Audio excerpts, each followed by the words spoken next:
Mi primer invitado es Roberto Izurrieta, director de Estudios Latinoamericanos de la Universidad George Washington, además colaborador de CNN. Me acompaña desde Washington, precisamente.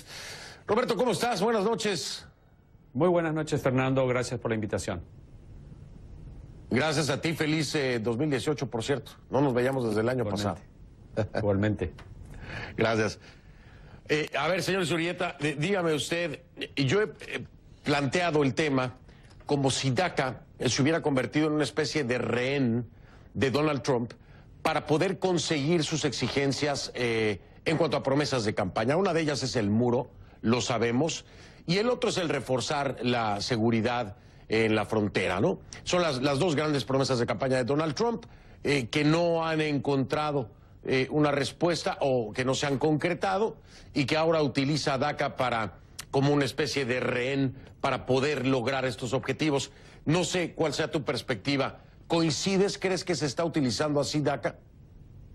Yo creo que el presidente tiene una necesidad sumamente urgente, que es que el gobierno de los Estados Unidos no se cierre en más o menos el 19 de enero, si mal no recuerdo. O sea, él necesita un acuerdo financiero para no parar al gobierno. Parar el gobierno en un momento que tienen los republicanos, o sea, el presidente, las dos cámaras, el Congreso y el Senado, sería muy grave para él.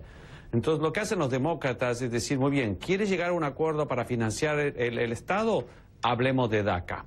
Entonces, esta reunión en realidad creo que es una casi condición de ellos para decir, si quieres negociar todo lo demás, también negociemos ahora, porque DACA o se soluciona ahora, como tú bien dices, la fecha límite es en marzo, o estamos hablando de cerca de 1 millón de jóvenes que han vivido, que han entrado a los Estados Unidos de manera, o sea, no de manera como mayores de edad, y por lo tanto están en una situación de enorme incertidumbre.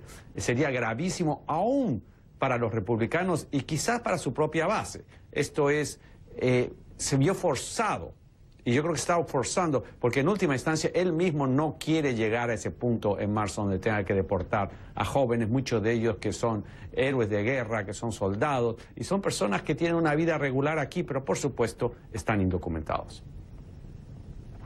Ahora vamos a ser realistas, Roberto, porque esto se da de ambos lados, del lado demócrata y del lado republicano. Ya lo decías tú, metiendo presión. Si quieres hablar de dinero, bueno, y entonces vamos a hablar también de DACA, pero ahí viene la tercera parte de la cadena, ¿no? Bueno, si quieren hablar de DACA, para que hablemos de dinero, yo quiero hablar del muro. La realidad es que aquí puede venir una terrible encrucijada para los dreamers o soñadores, como se les conoce, en el sentido de que haya en realidad una solución para su estatus si el presidente Donald Trump se mantiene en su postura del muro. Quiero preguntarte, ¿qué es más factible? ¿Que haya flexibilidad en el tema del cierre del gobierno para llegar a un acuerdo, ¿no?, en términos de dinero, o que haya flexibilidad por parte de Donald Trump para que, aunque no se haga el muro, pueda presentarse una solución para los dreamers? Yo creo que va a haber mucho más flexibilidad de parte de Donald Trump que muchos de los republicanos que están con ellos. Pero lo interesante es que para pasar DACA no se necesita la mayoría de los republicanos, porque se tiene casi todos, si no todos los demócratas. Lo que se necesita es que se llegue a un acuerdo mínimo y se llame a la votación. Es más, aún una reforma de inmigración integral habría pasado las dos cámaras en los últimos básicamente 4 o 6 años. El problema es que no se llamó a esa votación porque esa era una prerrogativa que tenían, sobre todo, si mal no recuerdo, en los últimos 4 años los republicanos. Entonces yo pienso que el presidente Trump va a ser más flexible, y en esta hora de reunión, como él mismo dijo, nos dio material para hablar 2 semanas. Y es cierto, aquí dijo 2 cosas muy importantes. Una, en algún momento dijo, yo no estoy pidiendo una pared de frontera de un lado del océano hasta el otro. Lo que estoy pidiendo es una pared donde sea necesario. Esto es interesante. Y lo segundo, no resaltó en decir, y además la tiene que pagar México. Entonces, esta es la parte también muy interesante. Entonces, yo pienso que de parte de Donald Trump, como siempre, vamos a tener flexibilidad, porque lo único que le importa, en mi opinión, a él es más o menos, primero, ganar la próxima elección, sobrevivir el gobierno y tener cierto nivel de popularidad. Ahora, aquí, y lo hablaba el otro día con varios colegas, el tema de inmigración, aunque es una promesa de campaña, ¿no?, de parte de Donald Trump, no tendrá tanto peso, tal vez, y te lo pregunto a ti, como el tema económico. Es decir, si Donald Trump mantiene una economía sana hasta llegar a las próximas elecciones y no cumple con el tema migratorio, ¿qué será más factible o qué le conviene más para una elección, una reelección? Es decir, cumplir con el tema económico o cumplir con el tema migratorio. ¿Qué le hace menos daño?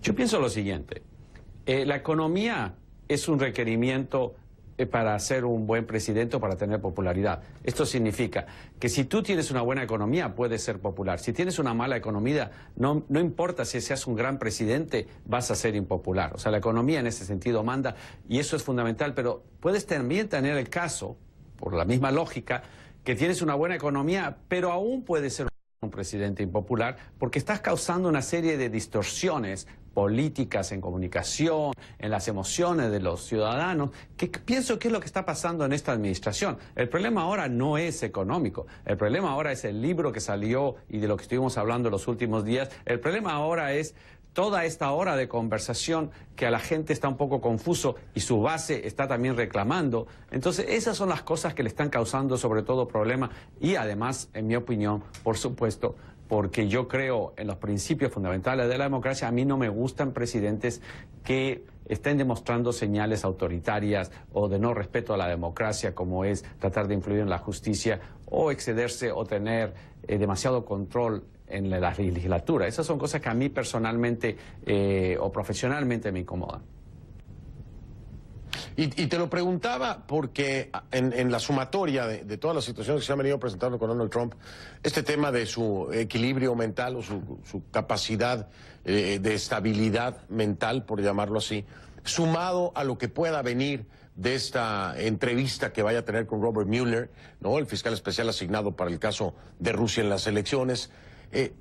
Si sumas además un fracaso del tema migratorio, tengo la duda y por eso te lo consultaba. El peso de todo esto contra una economía, por buena que sea, pudiera costarle cualquier reelección, ¿no? Yo creo lo siguiente y espero poder expresarlo bien porque es complejo. Yo pienso que el tema de la inmigración ha sido esencial para que él gane la presidencia y para su base electoral. También pienso que su base electoral en una elección de medio periodo podría ser suficiente para que él mantenga el control de la Cámara Baja y la Cámara Alta. Lo que sucede es lo siguiente, que cuando se pasa cierto límite en el mismo tema de inmigración, como por ejemplo el hecho de tener que enfrentar en marzo la deportación de jóvenes, de gente que está totalmente... forma parte de la sociedad norteamericana, le va a costar más de lo que le va a beneficiar. Las encuestas dicen que si no se soluciona DACA le puede afectar hasta su propia base. Entonces llega un punto en el cual más pierdes que gana. Y en mi opinión están en ese punto de inflexión. Por lo tanto, en este momento yo pienso, y lo he pensado desde algunos meses, que DACA se va a solucionar porque les costaría más a los republicanos y a la base republicana y a la base de Donald Trump no solucionarlo que solucionarlo. En otras palabras, en su lógica, ambas tienen costos, pero el no solucionarlo tiene un costo mucho más grande. Qué interesante y qué bueno el planteamiento. Sobre todo si nos vamos a las estadísticas, en porcentajes, dentro de la base de Donald Trump, la mayoría está a favor de que haya una solución que les dé la oportunidad de tener un estatus legal a estos Dreamers, en ese punto particular. La base de Trump le da mucho peso a eso, independientemente de las acciones que también le suman a favor, como es el tema del TPS en El Salvador, como es el tema de Haití, como pudiera llegar a ser el tema de Honduras. Así que, por una parte, cierto que le cumple a la base en temas inmigratorios, aunque sacrificara la otra por DACA, ¿no? Bueno, señor Izurrieta, siempre es un gusto saludarlo y además escucharlo. Me encantan sus planteamientos. Ya luego platicamos con calma después de que se solucione DACA, esperemos. Muchas gracias a ti y a tu teleaudiencia. Roberto, muchísimas gracias. Roberto Izurrieta nos acompañó desde Washington. Vamos a marcar la pausa o tengo información de Honduras. Tenemos...